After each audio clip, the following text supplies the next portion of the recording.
Carrancudo, sombrio, soberbo e altivo. Ultimamente anda cismado e hipocondríaco. É magnânimo e bom. Não gosta de externar seus sentimentos e antes prefere uma crueldade a fazer falar o coração. Às vezes, porém, não tem nada de hipocondríaco, mas é simplesmente frio e insensível até a desumanidade, palavra, como se nele se alternassem dois caracteres opostos. Às vezes, é terrivelmente taciturno, nunca tem tempo para nada, tudo o atrapalha, mas vive deitado sem fazer nada. Não galhofa e não porque lhe falte graça, mas é como se não lhe restasse tempo para semelhantes futilidades. Não ouve até o fim o que os outros falam, nunca se interessa pelo que todos os outros estão interessados em dado momento. Tem um conceito terrivelmente alto de si mesmo e parece não deixa de ter certo direito a isso. Bem, que mais? Esse aqui é um relato sincero e muito honesto, palavras do Razumikin a respeito do seu melhor amigo Raskolnikov, o nosso personagem principal do livro de hoje. Oi gente, tudo bom com vocês? Bom, como vocês viram, hoje nós vamos falar sobre Crime e Castigo do Fyodor Dostoiévski e eu já dei uma palhinha aí no início do vídeo, né, sobre como vai ser esse livro mais ou menos. Além desse relato do Razumikin a respeito do seu amigo Raskolnikov, o que mais nós sabemos sobre esse personagem principal?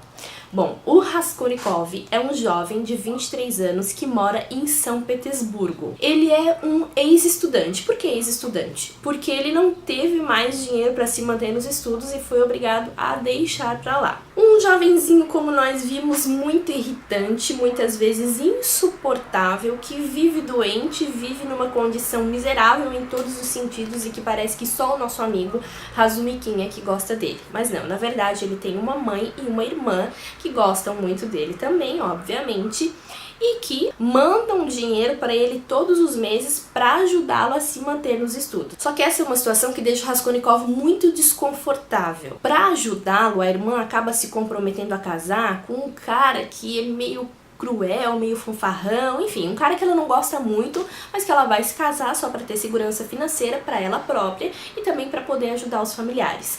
Isso tudo deixa o Raskolnikov muito desconfortável, muito irritado, quer resolver esse problema por conta própria. E para conseguir algum dinheiro para se manter, ele começa a penhorar os bens que ele tem. Um relógio que era do pai, uns bens que eram de família, ele começa a passar para uma senhora. E ela é chamada no livro de velha usurária, porque ela penhora bens a troco de juros e ela acaba explorando dessa forma as pessoas mais pobres. E o fato de essa mulher, essa velha usurária, ser uma mulher cruel, má e que acaba explorando as pessoas mais pobres, acaba dando margem para que uma filosofia aqui do nosso personagem se torne mais forte ainda. O que é essa filosofia do Raskolnikov? Ele acredita que a sociedade é dividida em duas partes. Uma parte seria uma sociedade formada por pessoas superiores, como ele chama de pessoas extraordinárias. E a outra parte seria formada por pessoas que ele costuma chamar de piolhos. E aí, como é que ele explica essa teoria pra gente? Essa, na verdade, na minha opinião, foi uma das partes mais interessantes assim, do livro. Ele próprio escreveu para a faculdade um artigo que falava o seguinte, que essas pessoas consideradas extraordinárias seriam pessoas que teriam o direito de cometer crimes, incluindo assassinatos, em prol de um bem maior. É como se os fins justificassem os meios. Seriam pessoas que estariam acima das punições da lei, acima das punições da própria consciência também, porque afinal de contas elas estariam fazendo um bem para toda a humanidade. E aí ele vai citar alguns exemplos aqui pra gente, um deles é a respeito de Newton. E aí ele fala o seguinte, se as descobertas de Newton não conseguissem chegar a todo o grande público, a toda a humanidade, por causa de 10, 20 pessoas que estariam sendo obstáculos para esse bem maior, por que não eliminar, até mesmo matar essas 10, 20 pessoas por causa desse bem maior? Não significa que Newton estaria liberado a sair cometendo assassinatos e matando pessoas à torta e à direita. Não, seriam mortes estratégicas por um bem maior. Outra personalidade que ele cita aqui também como exemplo seria Napoleão. Poxa, Napoleão fez tudo que fez, matou todo mundo que matou, fez todas as guerras que fez e se tornou imperador, se tornou um herói. Afinal de contas, valeu a pena tudo aquilo que ele fez? Se ele pode fazer, por que não outras pessoas extraordinárias também não podem fazer as mesmas coisas? Então, a partir desses pensamentos e dessa filosofia de vida que o Raskolnikov se acha no direito de, por um bem maior daquela sociedade, eliminar aquela velha usurária que estaria fazendo tanto mal a gente de bem e aos pobres. E ó, isso não é spoiler, eu não tô contando o final do livro, nada disso. Na verdade, o próprio título já diz pra gente que vai acontecer um crime. Porque, na verdade, o grande desenvolvimento desse livro tá aqui, ó. Tá no castigo que ele vai sofrer depois de cometer esse crime. Pois bem, Raskolnikov então toma sua decisão, escolhe um dia, escolhe como, fica tudo premeditado, tudo acertado, ele vai matar a velha usurária. Só que esse, gente, é um personagem assim um pouquinho difícil de engolir. Como eu já falei, ele é chato, ele é insuportável, ele é arrogante, orgulhoso. E a impressão que dá, gente, é que ele já tá sofrendo esse castigo aqui do livro muito antes de ter cometido o próprio crime. Porque ele é um personagem que ele já vem carregado, é uma pobreza material, mas também é uma pobreza sentimental, de espírito. Ele é miserável em todos os sentidos. Aí a gente pensa, pode ser pelo crime, pode ser por essa filosofia de vida, pela situação com a irmã, com a família que ele está vivendo, mas nada disso parece ser suficiente para justificar toda essa carga emocional que ele traz com ele. A impressão que dá é que ele está a um passo do abismo. E quando chega o dia de ele cometer esse crime, ele fica ainda mais perturbado, porque além de matar a velha usurária, ele comete um erro e sem querer ele acaba matando uma outra pessoa inocente que não tinha nada a ver com a história. E aí a partir daí a gente começa a acompanhar essa angústia e toda essa punição do nosso personagem. E aí é muito interessante porque ele muitas vezes parece duas pessoas, porque ele tem momentos em que ele tem uma ideia muito firme, muito fixa, de que ele está colocando em prática esse pensamento, essa ideia dele, de que ele fez um favor à humanidade, né? De que ele tinha esse direito de ser, por ser uma das pessoas extraordinárias, né? De eliminar um obstáculo para o bem comum, mas ao mesmo tempo ele está se angustiando e se punindo porque ele sabe daquela culpa dele. Em nenhum momento ele se arrepende, em nenhum momento ele chega a pensar naquela morte acidental, naquela pessoa inocente que morreu, que não tinha nada a ver com a história, não é isso. Mas é como se ele fosse bipolar. Ele tem momentos em que aquela decisão dele é muito firme, mas em outros momentos ele tem essa vontade de se punir e de se entregar. E esse é um livro muito interessante, gente, porque ele abre o pensamento, ele é um livro de muitas camadas e ele faz a gente quebrar certos preconceitos nossos e do próprio personagem também, porque ele acaba se aproximando de uma pessoa aqui nessa história que seria justamente aquela que a gente pensaria assim, pode ser essa? Não, essa seria a última pessoa com quem ele iria se abrir. Então isso é uma quebra de preconceitos aqui do Raskolnikov, justamente buscando essa redenção, essa remissão de pecados e esse, por que não, perdão dessa culpa, até aliviar o que ele está sentindo depois de ter cometido esse crime aqui. É uma escrita fantástica, ela é sombria, ela é pesada, não é um livro fácil de digerir, é um livro que me pegou assim num momento em que parece que eu não estava preparada para essa leitura. Foi pesado, foi carregado, é uma escrita que transmite a pobreza, a angústia, o sofrimento daquele povo. Parece que são pessoas que não conseguem encontrar uma saída, um raio de luz assim para dar uma direção. Combina muito bem com o cenário, são sempre estradas sombrias, úmidas, fechadas, quartos pequenos, aquela sensação de que tá enclausurado, aquela sensação meio claustrofóbica, tanto no sentimento dos personagens quanto na questão física dos ambientes também. Tudo isso muito bem descrito com o próprio cenário da São Petersburgo dessa época aqui, quando foi escrito o livro. Bom, e depois que eu terminei Crime e Castigo, eu fui dar uma procurada aqui em casa pra ver o que eu tinha a respeito do livro, e eu encontrei uma parte aqui nesse livro que de vez em quando eu mostro aqui no canal, conversando com Mrs. Dalloway, que fala a respeito da inspiração de grandes obras. Tem um trecho aqui que fala sobre Crime e Castigo, na verdade foi escrito em 1866. Ele fala o seguinte, que a inspiração do Dostoiévski para escrever esse livro veio do período que ele passou preso numa das prisões na Sibéria.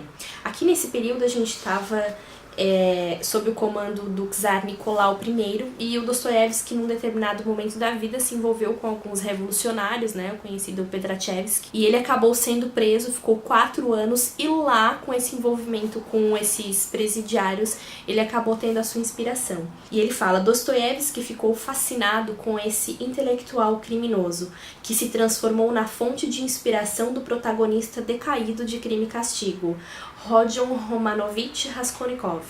Tanto o personagem real quanto fictício justificavam o assassinato como uma forma de conquistar riqueza, sendo cada um deles devidamente punido por seu ato de violência.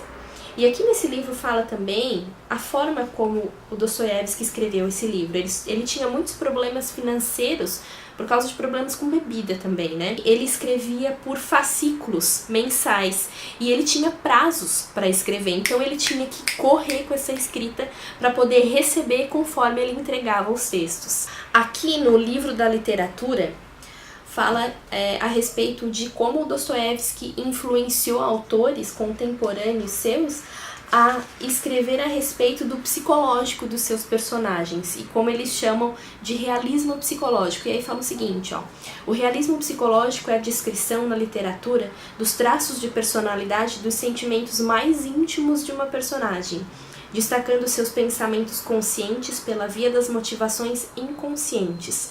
A trama propriamente dita muitas vezes desempenha um papel secundário em obras voltadas para o realismo psicológico, servindo para situar as relações, os conflitos e os ambientes físicos em que esses dramas mentais se desenvolvem. É exatamente essa sensação que a gente tem quando está lendo Crime e Castigo. Não é aquele livro que desperta, que aguça a curiosidade da gente para saber o que vai acontecer na próxima página.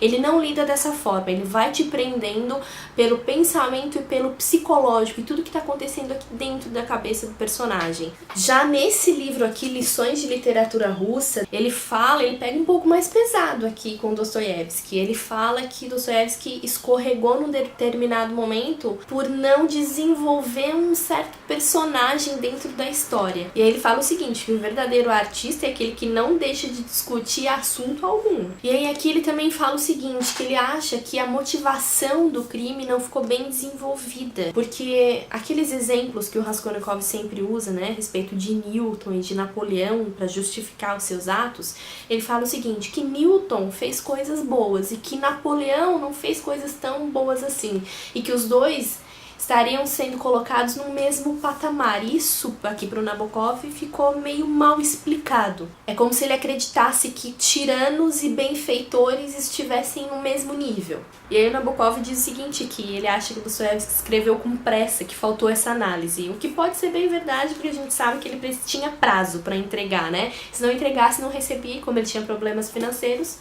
Então talvez houvesse essa pressa. Agora imagina o que ele não escreveria se ele tivesse tempo de sobra. Não faço ideia. E sobre a personalidade do Raskolnikov, o Nabokov fala o seguinte, que ele é mais um dos personagens do Dostoiévski que não se desenvolve, que a gente encontra ele daquela forma e segue com ele naquela história sem que ele passe por nenhum tipo de transformação, na verdade quase todos beirando a loucura, né, que é o caso aqui do Raskolnikov também. O que muda na verdade são as pessoas e toda a trama ao redor dele, mas ele permanece o mesmo. E aí sobre isso, sobre essa um pouco de culpa, não culpa do Raskolnikov, o Nabokov vai falar o seguinte aqui, ó. A outra ideia predileta do autor é a de que um crime traz para quem o cometeu o inferno íntimo, que é o destino inevitável dos malvados. Esse sofrimento solitário, no entanto, de algum modo não conduz à redenção. O que gera a redenção é o sofrimento abertamente aceito. O sofrimento em público, a deliberada mortificação própria e a humilhação perante os outros seres humanos. Isso pode trazer ao sofredor a absolvição de seu crime, a redenção, a nova vida, e por aí vai. Esse é, na realidade, o caminho que Raskolnikov seguirá, mas é impossível dizer se ele voltará a matar. E, por fim, há a ideia do livre-arbítrio, de um crime cometido só pelo prazer de cometê-lo. Bom, e o que eu tenho a dizer a respeito disso tudo é que hoje eu só me arrependo de não ter lido Crime e Castigo antes. Mas pelo seguinte motivo, porque eu acho que eu já ouvi falar tanto, já li tanto a respeito disso, parece que eu sou a última pessoa a ler Crime e Castigo, né? Mas por eu ter lido tanto, ter ouvido tanto a respeito desse livro, parece que as minhas expectativas ficaram muito elevadas. E aí, infelizmente, elas não foram todas superadas durante a leitura. Mas ainda assim, eu gostei muito da experiência de ter lido esse livro. Eu imagino que, como eu falei, ele é um livro de muitas camadas, tem muito a ser absorvido e eu acredito que eu não absorvi tudo nessa primeira leitura.